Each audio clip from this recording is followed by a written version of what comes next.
बिस्मिल्लाहिर्रहमानिर्रहीम। तो आज हम जो इडियट बॉक्स जो हमने पॉम पढ़ी है तो उसकी एक्सरसाइज पर आज हम जाएंगे। तो उसका एक्सरसाइज में जो इसमें वर्ड्स दिए गए हैं ये उसी दिन हमने इनको एक्सप्लेन किया है, तो लिहाजा दूसरी मरतबा इनको एक्सप्लेन करने की ज़रूरत नहीं है।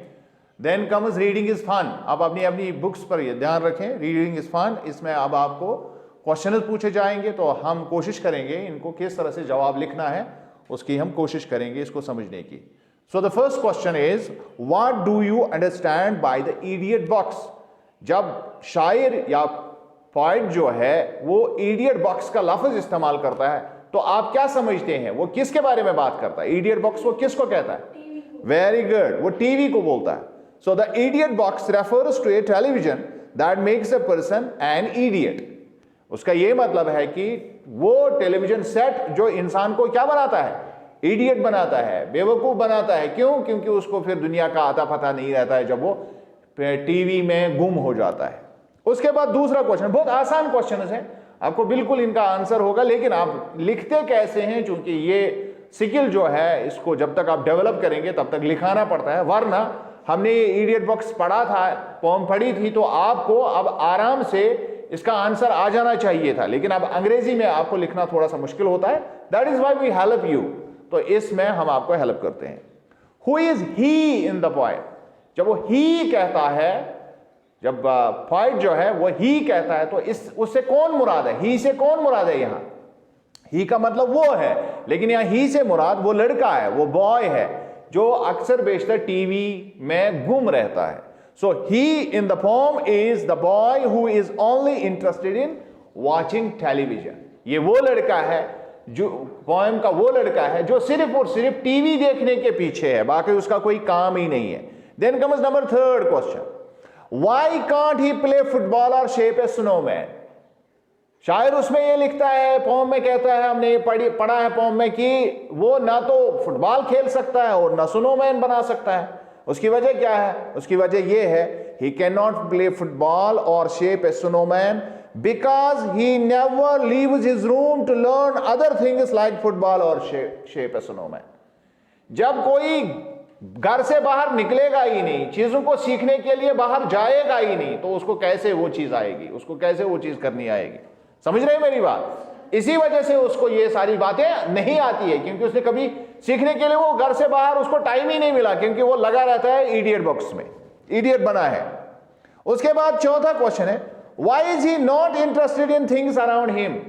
अब उसके इर्द गिर्द बहुत सारी चीजें हो जाती हैं, उसके कमरे में लोग भी आते हैं, बाहर शोर भी आता है, चिड़ियां चहचहाती है, बाहर लहराते खेल लहलाते हैं, बहुत सारी चीजें जो घर के बाहर होती है उनमें वो इंटरेस्टेड क्यों नहीं है? उसकी वजह क्या है? उसकी वजह क्या है?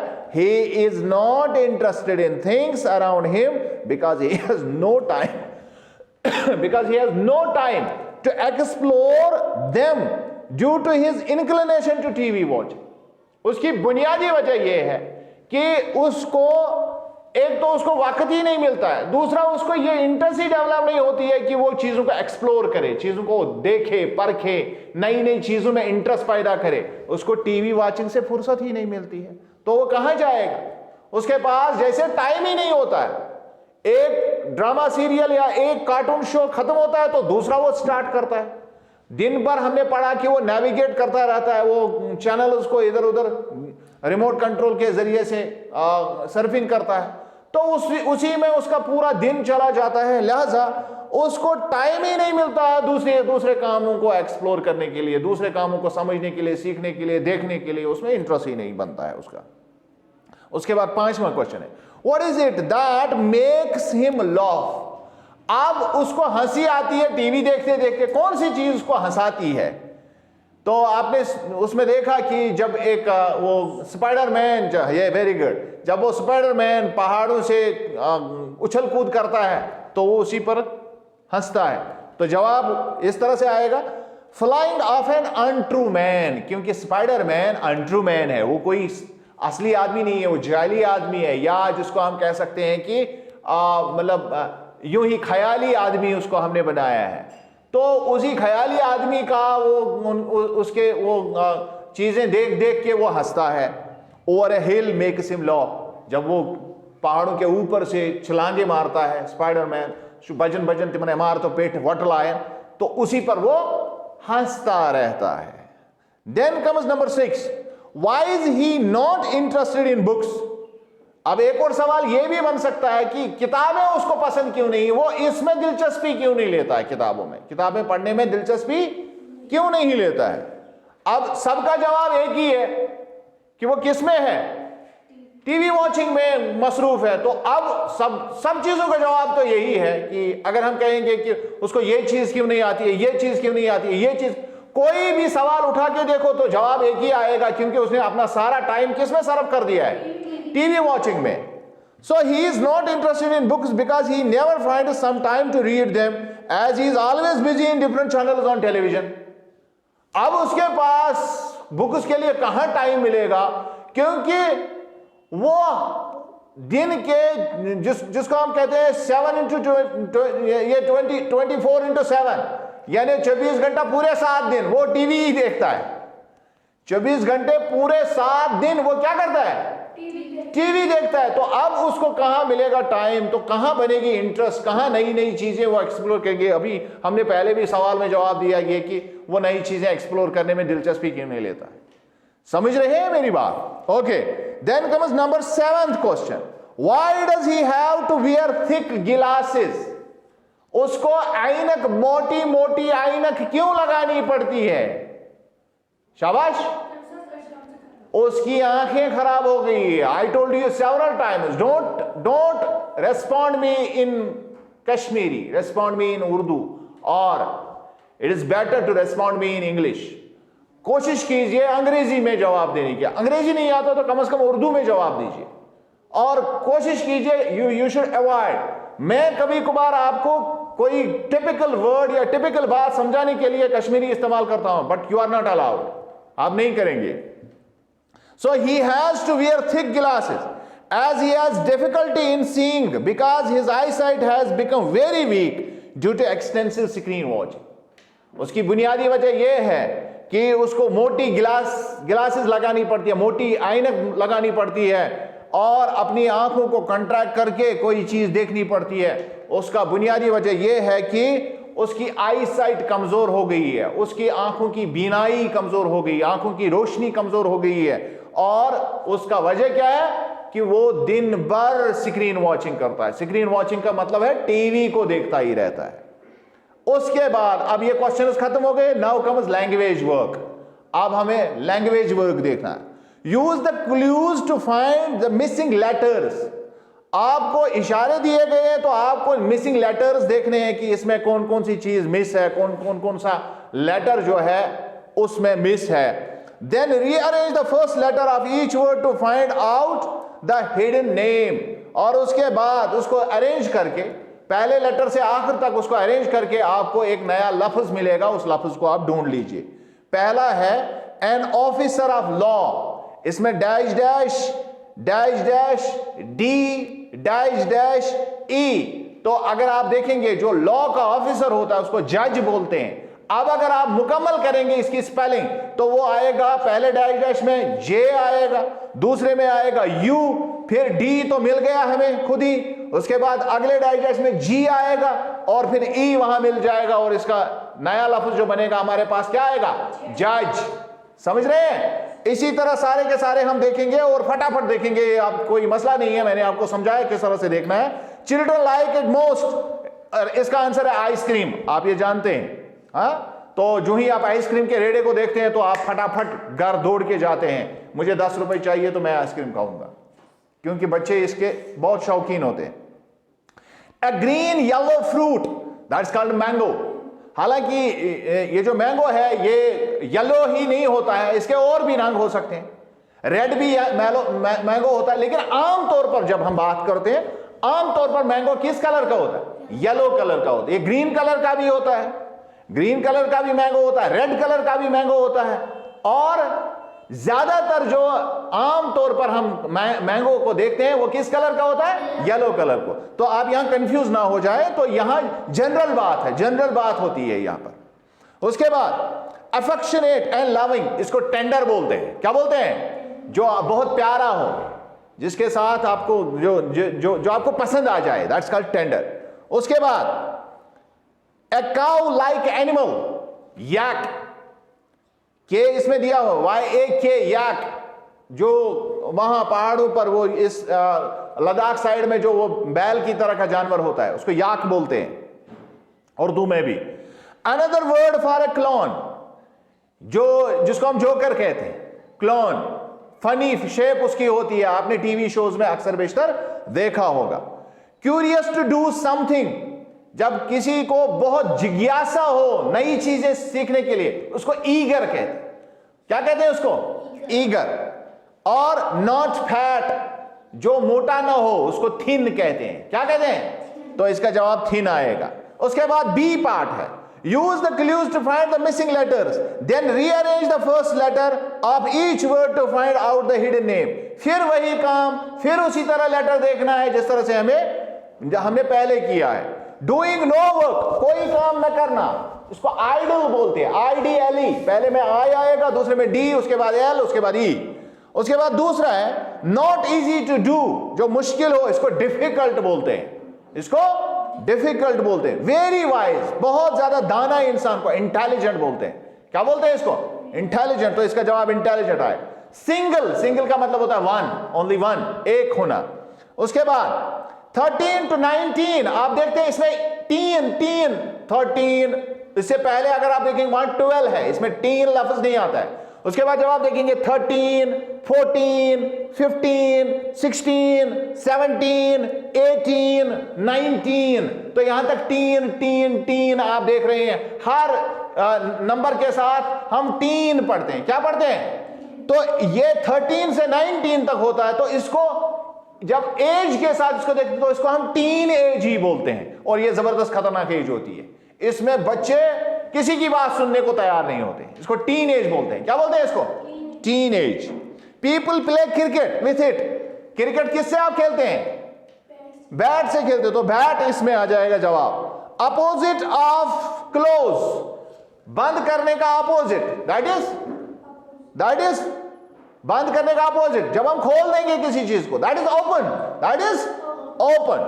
उसके बाद ए म्यूजिकल इंस्ट्रूमेंट, एक नए जमाने का इंस्ट्रूमेंट। पुराने जमाने में हम तबला, बाजा वगैरह बजाते थे, लेकिन अब नए जमाने के इंस्ट्रूमेंट आए हैं और उनमें एक इंस्ट्रूमेंट है, it's called xylophone, XYLOPHONE, xylophone.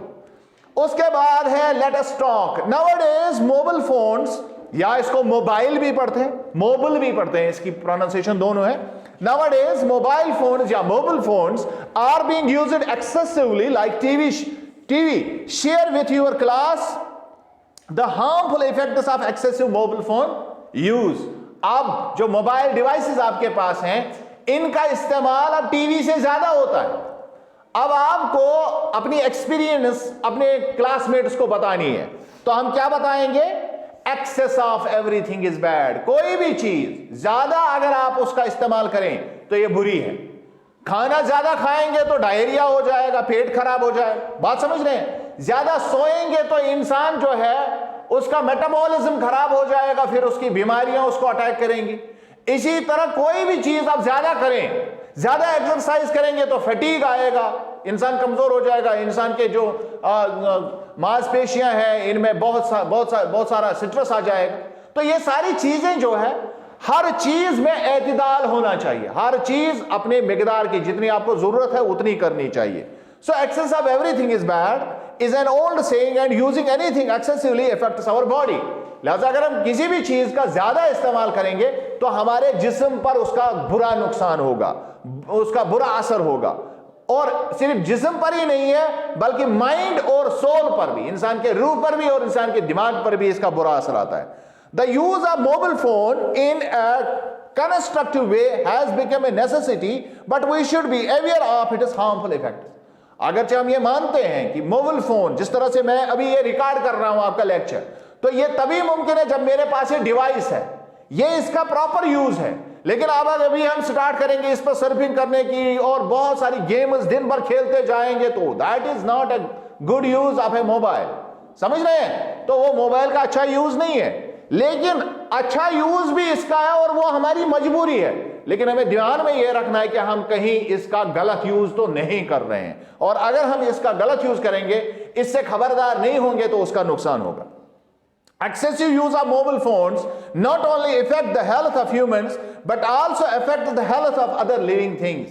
अब जो जितना मोबाइल टावर्स आप वहां देखते हैं, तो उनमें से बहुत सारी जो रेडिएशन निकलती है, उसके जरिए से जो परिंदे होते हैं उनको खतरा है, जो बाकी जानवर जमीन पर रहते हैं उनको खतरा है, इंसानों को खतरा है। इससे बहुत बड़ी बड़ी बीमारियां भी दुनिया में आ गई हैं।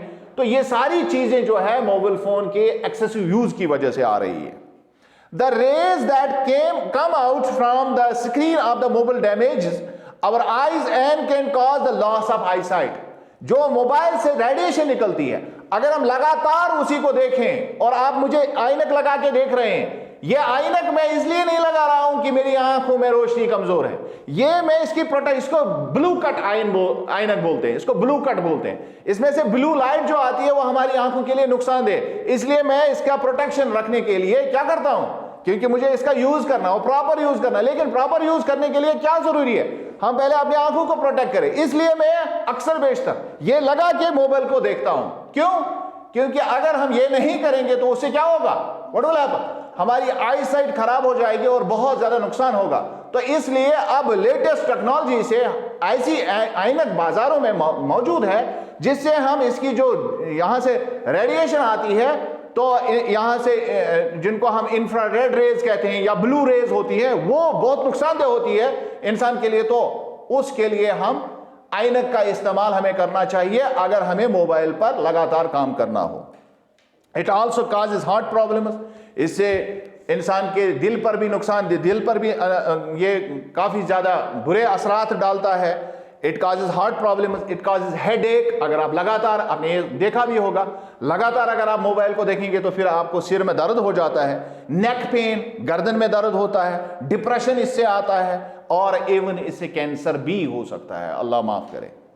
It makes a person lazy and disinterested in the pursuits of day to day life.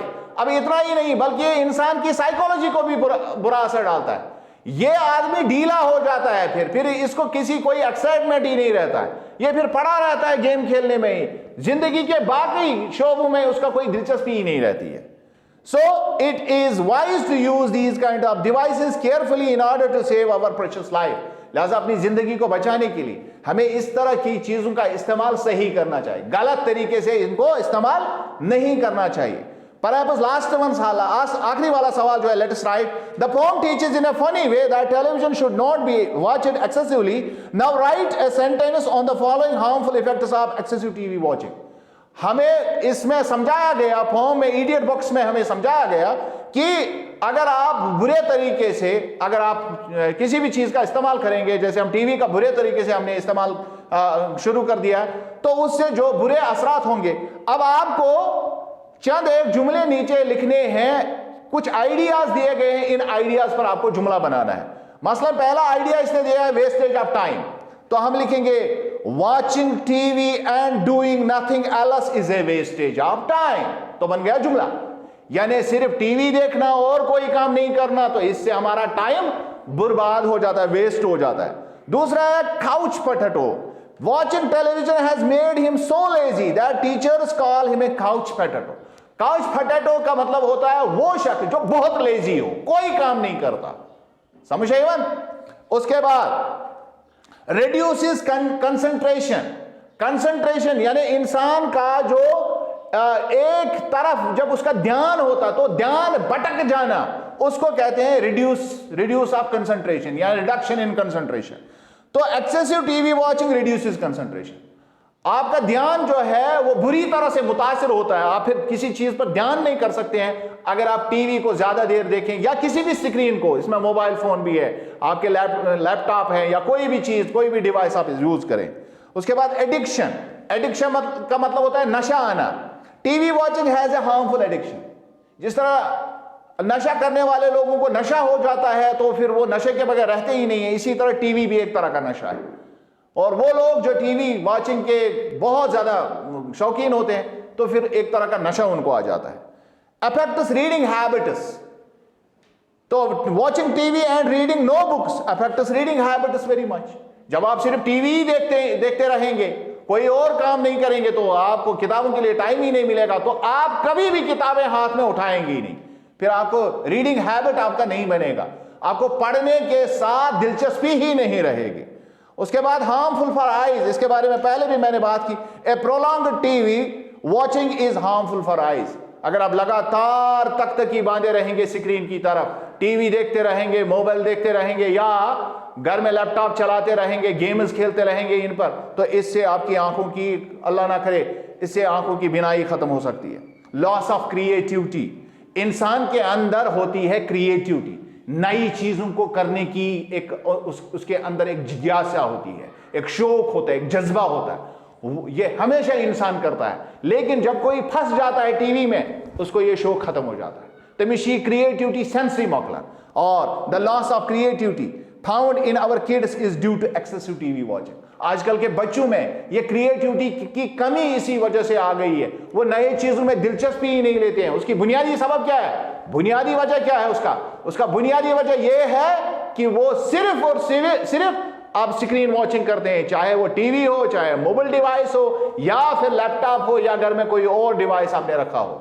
तो आई होप आपने इसको अंडरस्टैंड किया होगा। एक मरतबा फिर इसको वॉच करना, और जो नोट्स में दूंगा इनको अच्छी तरह से लिखना, साफ साफ लिखना, कोई मिस्टेक नहीं होनी चाहिए, क्योंकि मैं आपको ये बिल्कुल कंसंट्रेटेड फॉर्म में देता हूं, तो इनको अच्छी तरह से उसी तरह से लिखिए। Thanks a lot.